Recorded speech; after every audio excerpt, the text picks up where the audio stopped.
While many popular harem anime get widespread attention, there remain quite a few lesser known in the genre that deserve more love. They might not all be great, but there are plenty of gems out there. So here's a top 10 underrated harem anime where the MC get all the girls. Without further ado, let's dive straight into the list. Number 10. The Brilliant Healer's New Life in the Shadows. The Brilliant Healer's New Life in the Shadows appears to be a lighthearted fantasy harem anime first and foremost. The show doesn't bring anything unique, it's just fun, and most of the entertainment value of the story comes from the character interactions. Life hasn't been kind to Zenus. He was born in the slums and his dirt-poor background has denied him almost every opportunity. He throws himself into studying to become a healer and finally catches a break when an adventurer invites Zenus into his party. In fact, that he's willing to put up with his teammates treating him like garbage. Zenus decides to put his self-taught skills to use elsewhere and opens an underground clinic. Can Zenus buck the odds and carve out a life for himself in a world that's done nothing but spit in his face? Watch the anime to find out. Number 9. The Greatest Demon Lord is reborn as a typical nobody. The show is fantasy anime presenting an overpowered main character with a budding harem, a common narrative in the industry. However, the anime adds new twists to its leading plot points, allowing the show to be enjoyable despite its rerun of the classic Demon Lord theme. The show follows the story of the reincarnated soul of Varvatos, a powerful sorcerer who is no longer recognized as a human being. He gets reborn as Ard Meteor. He seeks to live an ordinary life in an effort to reconnect with mankind and build friendships with those around him. However, this is a little more difficult than Varvatos initially suspects. But after many unsuccessful attempts, he succeeded to become a friend with Irina and later Ginny. Coincidentally, Ard's group of friends includes only girls, meaning that the popular harem narrative is about to rear its head again. Number 8. Naruto Crawling with Love. Naruto is a lighthearted, uncomplicated series. The show's infectiously catchy opening tune repeatedly will drive you insane, but in a good way. You'll need to understand Japanese culture to see and comprehend some things, but if anyone out there is looking for something mindless, I would strongly advise them to watch it, since there is nothing better than a smile on your face. The story of this anime centers around Naruto, a Lovecraftian deity of chaos who takes the shape of a cute silver-haired girl. She is tasked with saving Mahiro Yasaka, an average high school boy being chased by aliens, or at least that's Naruto's bizarrely adorable self's justification for occupying Yasaka's apartment and trying to get him into her pants all the time. Naruto is in essence a harem, but it doesn't play it straight. Number 7. Blade Dance of the Elementalers. Blade Dance of the Elementalers is an action fantasy anime with funny moments and interesting characters and a nice plot. This series actually managed to show a lot of promise. The real fun is just about to start, and I think this show needs a second season in order for us to get that. Only a pure maiden can have the privilege to contract with a spirit priestesses who can summon spirits from Astral Zero, the world of spirits, and have full command of their power are called elementalists. Kamito Kazuhaya is the only male with this privilege, and due to what happened in the past, he comes to a Raisha Spirit Academy where priestesses are trained to become elementalists. I really enjoyed this show and do recommend watching it if you're into magic and a little comedy and some action. Number 6. Chain Soldier. Chain Soldier is action-packed fantasy anime filled with thrilling sequences and monsters, and the world building is really good and well done, and the characters are interesting. The show wastes no time getting started. We immediately join our two main leads in flashback ambiguous memories that are supposed to give us some kind of motivation for the characters' play across the screen.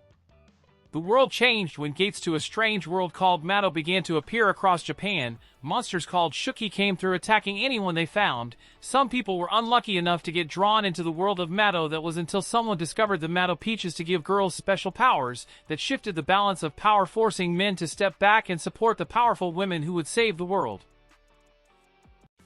Number 5. Outbreak Company. This series is pure hilarity, but there's a catch. If you haven't watched a lot of anime, you may not be able to get all of the references and jokes. There are many jokes which rely heavily on a particular series, while other jokes use otaku knowledge as the base to create a joke for otakus. This show is hilarious. It's certainly a very different kind of comedy than I have seen from others.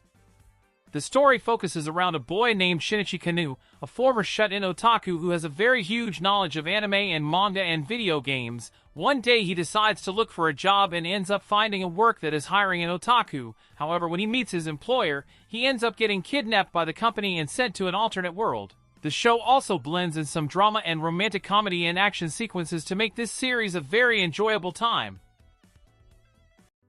Number 4. The Shiunji Family Children. The Shiunji Family Children is a refreshing entry in the romantic comedy genre. While many anime focus on high school love stories or fantasy adventures, this show blends realism with a quirky, emotionally charged plot. The show is a very well-drawn and well-presented manga, and the character designs aren't anything flashy, but everyone is very distinct from one another. The show may seem like a typical slice-of-life anime, but it's far from ordinary. Arata Shiunji is a young man from a prestigious family with 5 sisters and a younger brother. He and his sisters don't always get along, but he still wants to do right by them as the eldest male sibling in the family. One day his father reveals a shocking secret. He and his siblings are not blood relatives. Arata now finds himself dealing with an unexpected situation. The show is really fun. I hope you enjoy it. Number 3. Is This a Zombie? This anime series is a delightful mishmash of genres. It's part comedy and part horror and part magical girl and even part harem. Even after someone has passed away, not everyone is given another chance to avenge themselves and solve the murder. But what if the second life they receive is more akin to being undead than living? The show revolves around Ayumu, who is tragically murdered by a serial killer. However, the silent and adorable magical girl necromancer Hell Scythe resurrects him, only to have him killed again, but this time death doesn't stick, though, as Hell Scythe's magic animates his undead body. This show is a series about ridiculous romance and peril as the two evade demons and murderers, and Ayumu learns about his true nature. There are tons of fascinating entities in this anime, including zombies and demons and a vampire ninja. I will definitely recommend this show. Number 2. Farming Life in Another World. Farming Life in Another World is an isekai slice-of-life anime. It's incredibly wholesome and easy to watch. The show decides to drop the action and focus on telling a slow life story. This series isn't the deepest isekai of all time or anything, it is just dumb, simple fun. During the final years of his life, Hiraku Machio remained confined to a hospital bed with a terminal illness until he finally passed away. Taking pity on the unfair life he lived, a god decides to reincarnate Hiraku in another world where he can live as he pleases. Wanting to try farming in this new life, he is bestowed with an all-in-one almighty farming tool that can transform into any useful implement he wishes. I hope you enjoy this incredible anime. And number 1 goes to Tsukimiki Moonlit Fantasy. Tsukimiki adeptly combines the revenge and comfortable life subgenres of isekai. Fans of the genre will recognize the series as one of the few gems up there. This series is funny and wonderfully entertaining and exciting, and most importantly satisfying. A nice accomplishment given the oversaturation of the isekai genre. The show follows Masumi Makoto, a young man who's sent to another world as per a promise made by his parents. The truth is that his parents were originally from this fantasy world, and with the help of their world's goddess were sent to Earth to live peacefully. Due to the disparity between Earth and this new world, Makoto's inherent physical and magical capabilities awaken, making him extremely powerful. What's your thoughts on this list? If I missed an anime and you want to share it with the community, or if you have any anime list suggestions, leave it in the comment down below, and make sure to subscribe and ring the bell icon if you don't want to miss out on future videos. I will see you in the next one.